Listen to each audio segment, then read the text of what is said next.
40 years had passed. The wilderness that once echoed with complaint now echoed with quiet expectation.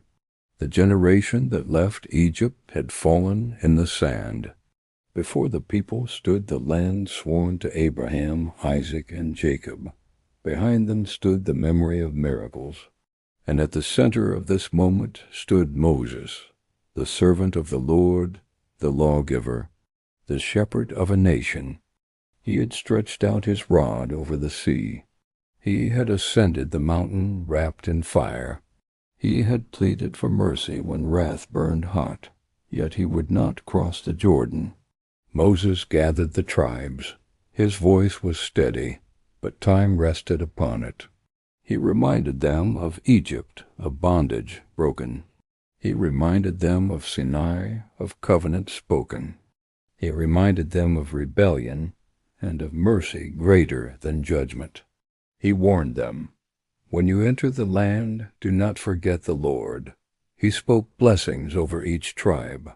To Reuben, preservation. To Judah, strength. To Levi, sacred service. To Joseph, fruitfulness. To Benjamin, security. Each tribe received words shaped by calling. Then Moses summoned Joshua.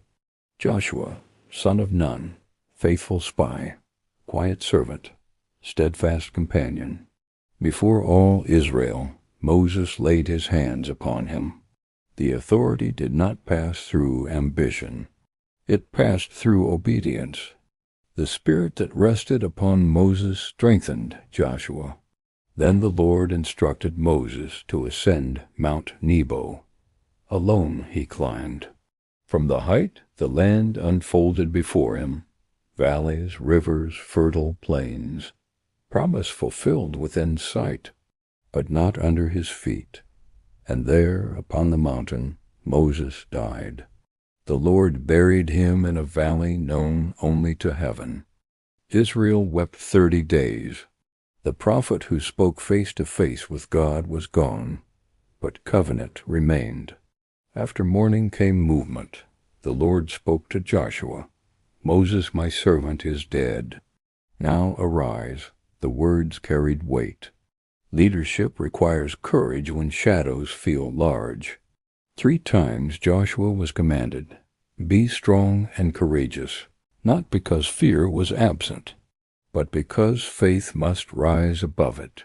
The Jordan River overflowed its banks. It was harvest season. The waters were fierce. Yet the Ark of the Covenant moved first. Priests stepped forward, carrying the presence of God. Their feet touched the water, and the river stopped. The waters rose in a heap upstream. The riverbed dried. Israel crossed, tribe by tribe. Just as the sea parted in the days of Moses, the Jordan parted in the days of Joshua. The same God. A new chapter. 12 stones were taken from the riverbed, a memorial for generations. So when children would ask, "What do these stones mean?" they would hear, "The Lord brought us through." Gilgal became their first camp in the land. There the covenant of circumcision was renewed. There the manna ceased. No longer wilderness wanderers, now inhabitants of promise, Jericho stood fortified. Its walls were high, its gates sealed. No siege engines, no ladders, only obedience. For 6 days Israel marched in silence. On the 7th day they circled 7 times. Trumpets sounded, voices rose, and the walls fell, not by sword alone, but by submission to divine instruction. Fear fell upon the nations. The conquest had begun. Yet victory required purity. When hidden sin entered the camp, defeat followed. Joshua learned quickly. Possession of promise requires obedience to covenant. Through battles and alliances, territory shifted. Kings fell. Strongholds collapsed. Step by step, the land yielded. Years passed. War quieted. The land began to rest. Then Joshua called the tribes for division, not chaos, not conquest without structure, but ordered inheritance. Judah received the south. Ephraim and Manasseh took the hills. Benjamin between giants. Each tribe planted roots in promise. The Levites received no territorial inheritance, for the Lord was their inheritance. Cities of refuge were appointed. Justice balanced with mercy. The tabernacle was established. Worship centralized. Sacrifice ordered. Governance aligned under covenant.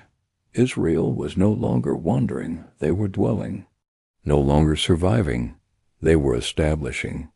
Joshua gathered the people at Shechem. Beneath ancient trees he spoke, "Remember what the Lord has done. From Abraham beyond the river to Egypt, to wilderness, to this land, it was grace that carried them. Choose this day whom you will serve." The people answered, "We will serve the Lord." A stone was set as witness, not to war, but to commitment. Joshua made a covenant with the people that day. Law and worship intertwined, faith and governance united. Israel was established not merely by land, but by allegiance. Moses finished his course. Joshua fulfilled his assignment. One delivered, one positioned, but it was the Lord who established. The Jordan parting, the walls fell, the land rested, the tribes inherited. The covenant endured. Leadership changes. Generations pass, but promise moves forward. The God who spoke to Abraham remained faithful to Moses, empowered Joshua, and established Israel.